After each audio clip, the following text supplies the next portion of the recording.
नमस्कार. सावित्रीबाई फुले पुणे विद्यापीठाच्या संत ज्ञानदेव अध्यासन, संत नामदेव अध्यासन आणि संत तुकाराम अध्यासन यांच्या वतीनं आपणा सर्वांचं स्वागत.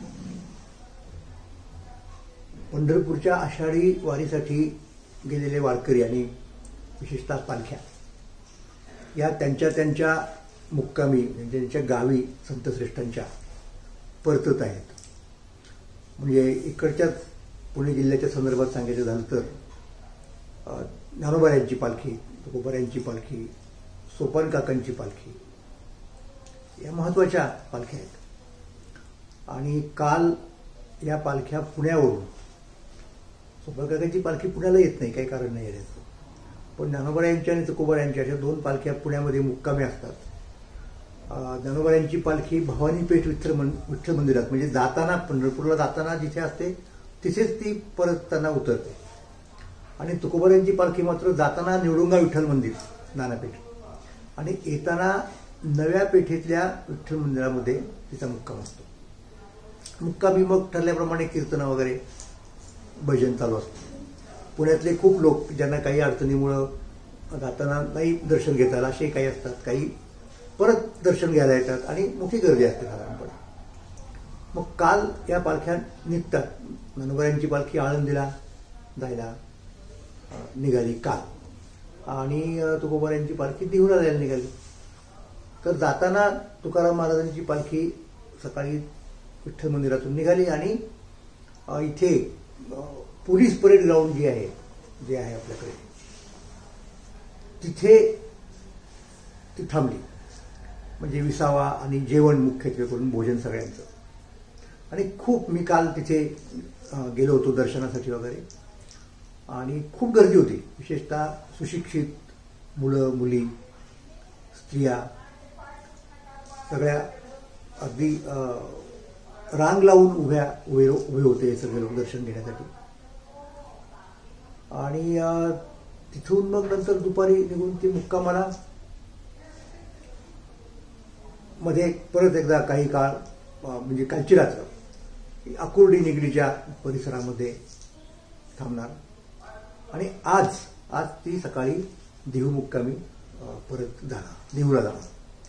असा साधारणपणे प्रवास पालखीचा असतो. सांगायचा मला मुद्दा असा होता या निमित्ताने आज की मी स्वतः लहान असल्यापासून या गोष्टींच्याकडे बऱ्यापैकी जाणीवपूर्वक पाहत आलो. आणि त्याची कारणं मी वारंवार सांगत आलो आहेत की देहूमध्ये आमच्या वातावरण तर तसंच असायचंच, परंतु त्या व्यतिरिक्त आमचे वडील म्हणजे श्रीधरबुवा देहूकर ज्यांना आम्ही अण्णा म्हणायचो ते या सगळ्या गोष्टीमध्ये ॲक्टिव्ह होते. म्हणजे ते काही काळ देहू देवस्थानचे पंच होते, विश्वस्त होते. नंतर अभ्यासक तर ते होतेच आणि इतिहासाचे अभ्यासक, तत्वज्ञानाचे अभ्यासक, मराठी साहित्याचे अभ्यासक, इतिहास संशोधक याशिवाय आणि सगळी वारकरी परंपरा, कीर्तन परंपरा यांचे अभ्यासक आणि त्यातल्या थोर लोकांच्या सहवासामध्ये आलेले अनेक महनीयांचं श्रवण त्यांना झालेलं. आणि त्यामुळे घरातही नेहमी अशाच प्रकारचे लोक येणार, संप्रदायातले लोक येणार, म्हणजे महाराज मंडळी वगैरे, आणि शिवाय अभ्यासक पण येणार. त्या सगळ्या लोकांना लहानपणी पाहिल्यामुळं आपोआपच या सगळ्या गोष्टींकडे माझा ओढा निर्माण झाला. आणि सांगायचं एक की घरी आमच्या अशी एक छोटी पालखी होती. या आकाराचं एक लोखंडी स्ट्रक्चर असतं ना पालखीचं, ते वाहण्यासाठी तिचा दांडा आणि ते.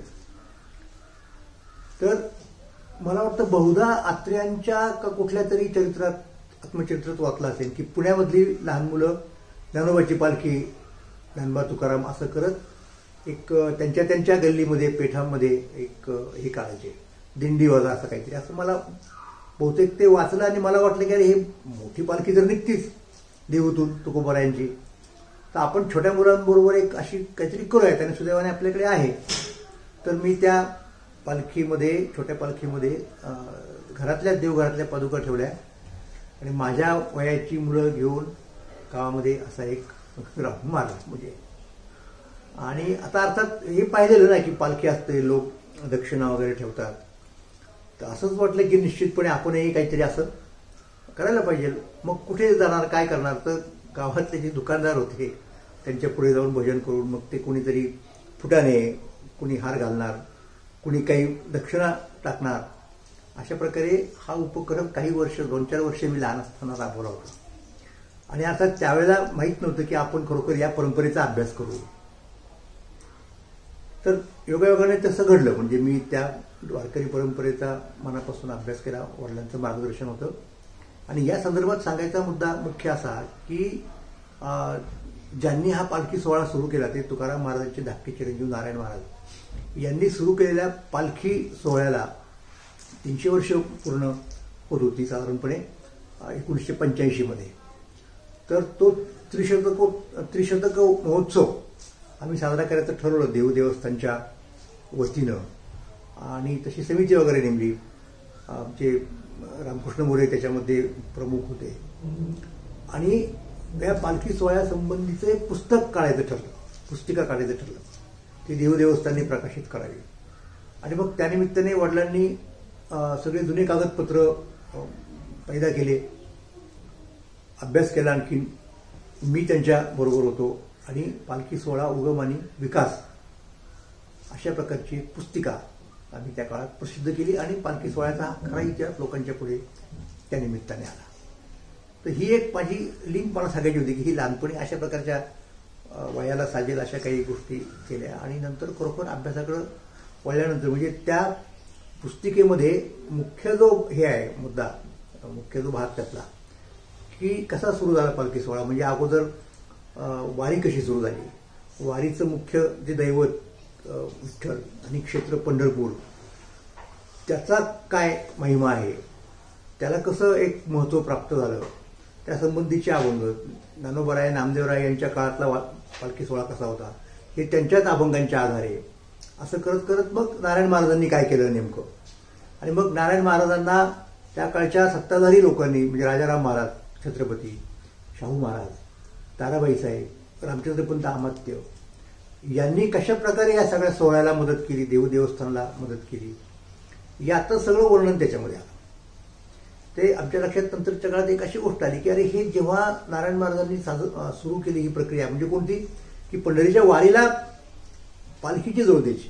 वारी म्हणजे काय असायचं की दिंडी निघायची गावातून आणि गावोगावीचे लोक त्या गावावरून दिंड्या घेऊन पंढरपूरला जायचे. कारण वारकरी संप्रदायाची उपासना ही सामूहिक उपासना होती, वैयक्तिक नव्हती. गात नाचत खेळ खेळत रस्त्यात भजन कीर्तन त्या गोष्टी व्हायच्यात. तर हे सुरूच असायचं, कित्येक शतकं चालू होतं. त्याला नारायण महाराजांनी पालखीची जोड दिली. ज्ञानोबा आणि तुकोबा यांच्या पादुका एका पालखीत ठेवल्या, देहूवरून आळंदी आणि मग पंढरपूर असा तो सगळा प्रकार होता. तर या सोहळ्याला कुणी मदत केली, कुणी आश्रय दिला तर तो मराठा सरदारांनी त्या काळच्या. कारण तेव्हा स्वराज्य आलं होतं आणि ते स्वराज्याचं एक सिंबल बनलं पालखी सोहळा म्हणजे. मग सगळा जो सरंजाम असतो पालखीचा, एक राजेशाही थाट असतो तो. कारण संत हे त्रैलोक्याचे राजे आहेत. तिही त्रिभुवनी आम्ही वैभवाचे धनी असं तुकाराम महाराज जे म्हणाले. तर त्याचं एक प्रतिकात्मक अशा पद्धतीने भजन करत हे सगळं झालं, हे सगळं चाललं. तर तो सगळा इतिहास अण्णांनी त्याच्यामध्ये त्या पुस्तकामध्ये लिहिला. तर ही ती पुस्तिका पालखी सोहळा उगम आणि विकास. संपादक श्रीधरबुवा देवकर आणि डॉक्टर सदानंद मोरे म्हणजे मीच, अस्मदिक म्हणतात त्याला संस्कृतमध्ये वगैरे. तर याच्यामध्ये सगळ्या प्रकारच्या गोष्टी म्हणजे मुख्यत्वे जे मूळ कागदपत्र होते मोडी लिपीमधले तर ते या ठिकाणी आम्ही छापले. म्हणजे कोणाला परत मुद्दा नको, छत्रपती राजाराम महाराजांनी नारायण महाराजांना लिहिलेले पत्र, त्याचं ट्रान्स्क्रिप्शन म्हणजे देवनागरीमध्ये, नंतर हे रामचंद्रपंत अमात्यांचं नारायण महाराजांना आलेलं पत्र, त्याच्यानंतर पालखीबरोबर चालणाऱ्या वास्कर व इतर दिंडीवाल्यांचा वाद मिटवून ऐक्य करावे अशी संस्थांची दिवाणजीला सूचना. तो काहीतरी वास्कर आणि इतर दिंडीवाले यांच्यात एक वाद निर्माण झाला होता, तर तो कशा पद्धतीने मिटवता येईल वगैरे अशा प्रकारची एक प्रक्रिया. तर हे सगळं जे काही आहे त्याच्यानंतर आणखीन तुम्हाला सांगतो ना, हे बघा त्याच्यामध्ये आणखीन काय आलं की खंडोबा गोसावी यांना आषाढी वारी पंढरीला मंडप घेऊन जाण्याबद्दलचे पत्र हे आलं. नंतर देहू देवस्थानकडील पालखीच्या सामानाची जुनी यादी, अतिशय महत्वाचं आहे की काय काय त्यावेळेला लागायचं पालखीच्या सोहळ्यासाठी हे सगळं. तर वगैरे वगैरे, म्हणजे मुद्दा माझा एवढाच होता की हे सगळं आम्ही त्या पुस्तिकेमध्ये मुळातल्या अस्सल कागदपत्रांच्या सकट हे छापलं. त्यामुळे त्याला एक ऑथेंटिसिटी ज्याला म्हणतो आपण ती प्राप्त झाली. आणि मग माझं त्यात मुख्य कॉन्ट्रीब्युशन काय हे बेसिकली अण्णांचं होतं. तर मला न्यायमूर्ती रानडे यांच्या धर्मपर व्याख्यानामध्ये प्रार्थना समाजाचे महादेव गोविंद रानडे हे मोठे आधारस्तंभ होते, आपल्याला कल्पना आहे त्यांच्याबद्दल. तर प्रार्थना समाजाने काय केलं, स्वतःला ते नवभागवत धर्माचे म्हणवायचे. वारकरी संप्रदाय हा भागवत धर्म, आणि हे आधुनिक काळाला अनुरूप अशा प्रकारचं स्वरूप दिलं पाहिजे असं समजणार आहे, आणि म्हणून आपण नवभागवत धर्माचे पाईक आहोत असं मानणार आहे. आणि तुकाराम महाराज हे त्यांचे फ्रेंड, फिलॉसॉफर अँड गाईड प्रार्थना समाजाचे हे फार थोर लोक होते. स्वतः रानडे, डॉक्टर भांडारकर, न्यायमूर्ती चंदावरकर, विठ्ठलरामजी शिंदे असे थोर थोर लोक या ठिकाणी होऊन गेले प्रार्थना समाजाचे. तर न्यायमूर्ती रानडेंनी एकदा तुकोबाराय ज्ञानोबारायांच्या पालख्यात इथे आल्या देहूमध्ये, पुण्यामध्ये, त्या पाहिल्या. आणि मग त्यांना असं वाटलं की अरे हे नुसतं बघतो आपण, असं नको करायला, त्याची एक काहीतरी शास्त्रशुद्ध अशा प्रकारची माहिती आपण जमा करू आणि ती लोकांना सांगू, असं त्यांनी ठरवलं. आणि त्याप्रमाणे त्यांनी पालखी सोहळ्यात समाविष्ट असणाऱ्या दिंड्या, फड यांचे मालक म्हणजे फडकरी, दिंडीकरी, दिंडीवाले यांच्या भेटी घेतल्या आणि त्यांच्या मुलाखती घेतल्या की तुम्ही कोण, कुठले, तुमची दिंडी केव्हापासून आहे, तुमच्याचं दिंडीचं कंपोजिशन कसं आहे. कारण बऱ्याच वेळेला आपल्याला दिसतं की काही जाती जमातीच्या पद्धतीने सुद्धा दिंड्या असायच्या त्या. हे सगळं न्यायमूर्ती रानडेंनी हा डेटा ज्याला म्हणूयात तो गोळा केला आणि त्याच्यावरती एक व्याख्यान दिलं प्रार्थना समाजामध्ये. आणि नंतर ते त्यांच्या त्या धर्मपर व्याख्यानामध्ये प्रकाशित झालेले आहे. तर त्यातनं तुम्हाला 19व्या शतकातल्या पालखी सोहळ्याची माहिती मिळते. हे जे प्रत्यक्ष पाहून केलेलं वर्णन आहे, भेटून केलेलं वर्णन आहे, म्हणजे तो एक प्रकारचा समाजशास्त्रीय सर्वेच आहे, सर्वेक्षणच आहे असं आपण निश्चितपणे म्हणू शकतो.